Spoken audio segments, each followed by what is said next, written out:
আয়াত ৭৮ وضرب لنا مثلا ونسي خلقه قال من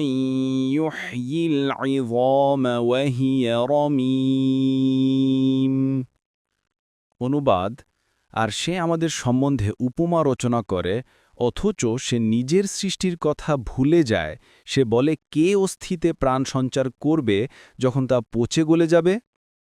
তাফসীর ১ নম্বর ফুটনোটের বিবরণ সূরা ইয়াসিনের আলোচ্য সর্বশেষ ৫টি আয়াত একটি বিশেষ ঘটনার প্রেক্ষাপটে অবতীর্ণ হয়েছে যা কোনো কোনো রেওয়ায়েতে উবাই ইবনে খলাফের ঘটনা বলে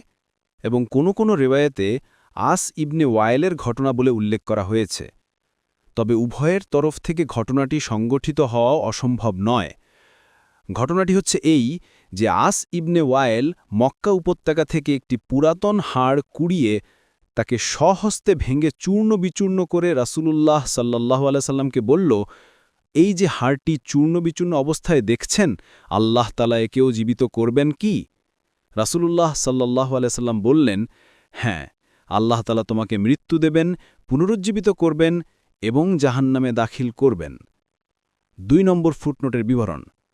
অর্থাৎ বীর্য থেকে সৃষ্ট এ মানুষ আল্লাহর কুদরত অস্বীকার করে কেমন খোলাখুলি বাগবিতণ্ডায় প্রবৃত্ত হয়েছে হাদিসে এসেছে রাসূলুল্লাহ সাল্লাল্লাহু আলাইহি ওয়াসাল্লাম তার হাতে থুথু ফেললেন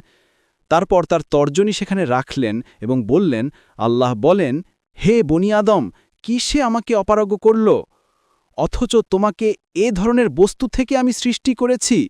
তারপর যখন তোমার আত্মা তোমার কণ্ঠনালীর কাছে পৌঁছায় তখন তুমি বলো আমি সাদাকা করব তোমার সাদাকা দেওয়ার সময় তখন আর কোথায় ইবনে মাজাহ ২৭০৭ মুস্তাদরাকে হাকিম ২/৫০২